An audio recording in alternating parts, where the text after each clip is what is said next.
had kind of a sideline view of you Saturday. It looked like you were having a ball. I know it's a loss is tough, but how much fun was it to get out there and play with that defense, and then in front of a full stadium, that crowd? I mean, it was awesome. I mean, obviously we didn't win, but I had a great time. You know, I thought the defense played really well, and it was a great game.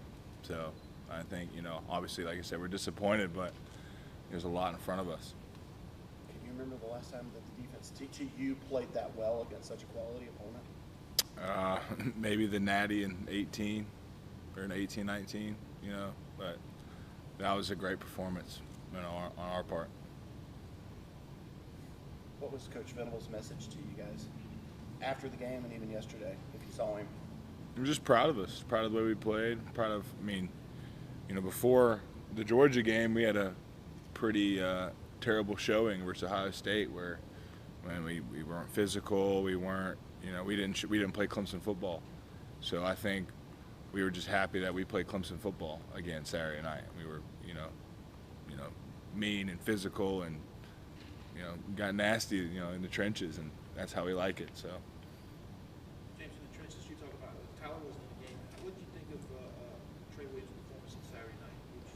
What would you tell him today about Saturday, good or bad? I mean, I thought they stepped up to the plate. You know, obviously you get watch the tape and there's things every one of us need to get better at. You know, we didn't play perfect by any means, but I thought when it comes to playing your first series or, you know, that big caliber game, being that young of a guy versus an opponent like that, I thought he did a great job. Good problems. Did it start to get a little frustrating though that you guys played so well and the offense didn't need to do much for you guys to win the game? Did it start to No, toll on you? no. We just all we can control is what we control on defense. You know, we're just gonna keep going out there and putting our best foot forward.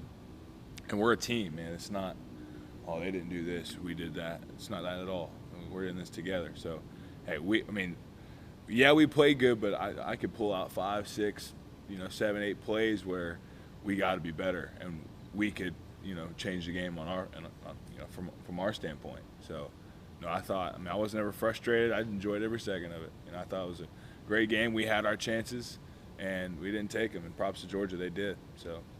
How about the physical toll on the defense? Really, both defenses at the end of a game where you're doing what you're doing. Yeah, this is a hurt so good kind of Monday, right? I'm beat up, but I'm happy at how it happened. So it's about time I felt that way after a game. It's been a while. So. Talking about good problems to have.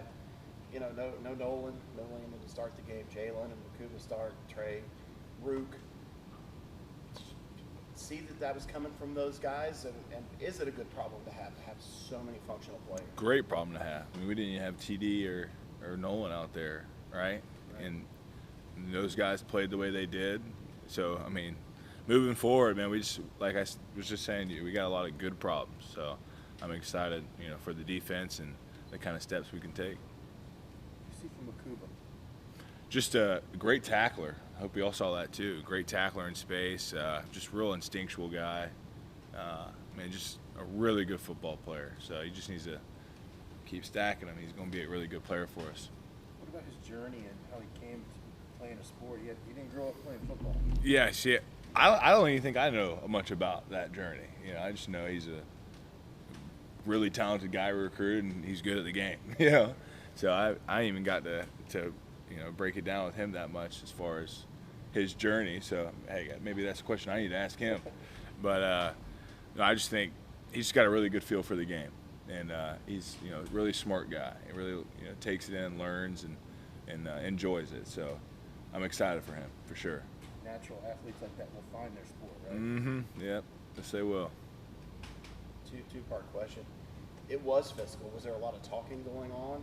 And then part two, would you like to play them again? Would you like to see them somewhere down the road? I think it would be awesome if we could see them again, Hopefully in the playoff or something, But I mean, yeah, there's always talking and stuff. But there was no hostility or anything. I don't even know how to explain the talking that goes on in a game. Sometimes it's nice, sometimes it's not. Sometimes we're just chopping it up out there, having a good time. I got a lot of respect for Georgia. It was fun playing them. Conversations were healthy. No, it was a really good time out there. I've followed some of the guys on their team on Instagram or something. Already exchanged some DMs. So they're a great opponent. A lot of respect for them. So it'd be awesome to see them again. Is there an example of a healthy conversation you had out there that's PG rated? I don't know. Me and the left tackle, 69, we were talking a lot. I couldn't even tell you what we were saying. But it wasn't any crap talking. Just talking between the plays.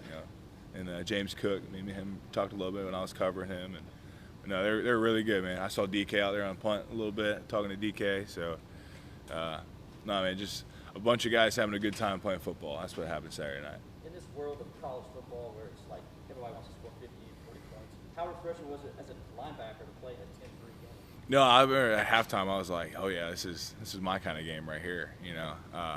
We did not give up a touchdown. That's awesome. I think that's just an old school classic match right there. A lot of people, I bet majority of the country would be like, God, what a boring game.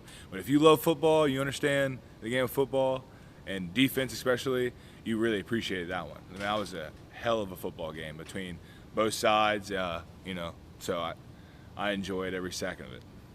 There's only been a few times where it's been top 5 teams playing a season opener like this. Now that the game's over, what value do you see in playing Georgia this early, and how do you feel like that's going to help you guys moving forward? Yeah, I think from just what it takes physically standpoint, it's a great way to open up. Like, hey, this is the caliber we're going to have to bring, in order to be great. So I think, and then the young guys, just get dropped in the fire, off the bat. It's good for them. It's good for them. It'll make you or break you. So I think we got a lot of guys that it made them. It showed them, hey, I'm capable of playing at this level, and so I think it's just a confidence booster, especially for the defense. Hey, we can play at a championship level, and if we just keep doing our thing, week in, week out, we'll see what happens.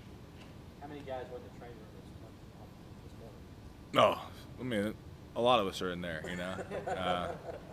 but no, we're all good. No more than normal after a game? No more than normal. So, James, what needs to happen this? I think we should start over, just like we always do. Like, just learn from the mistakes. We have a lot of growing to do, no matter how good we played, and take you got to respect the game, because it don't matter who you're playing, man. If you're not ready, it'll bite you. So just show up. It's a whole new season, new game. We got to respect South Carolina State and put the work in, and and then it'll show up on Saturday if we do.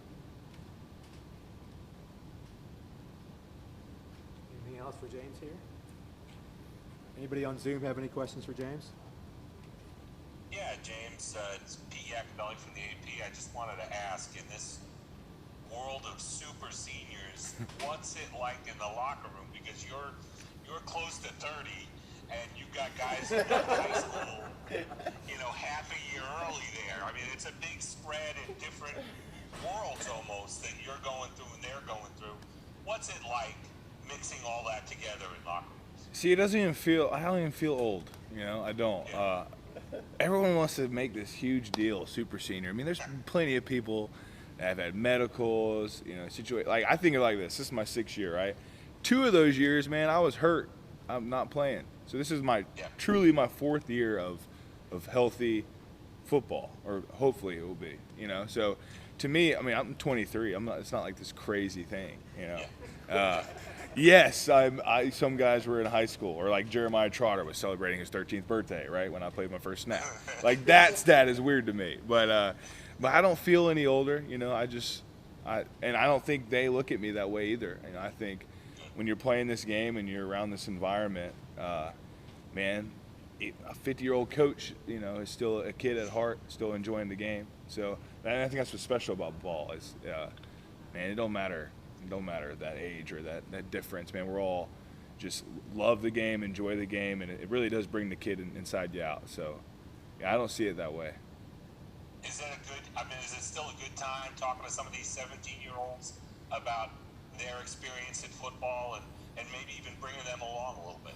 Oh, yeah, 100%. I mean, there's definitely, this past week, some young guys who've asked me a lot of questions about, my experience of playing at this kind of stage, and I mean, it's my duty to help them and, you know, talk to them through it. So yeah, I definitely say my experience has helped, you know, some of the younger guys with preparing. So yeah, my age, my, you know, early 30s are helping. Thanks, James. No problem. Anybody else on Zoom?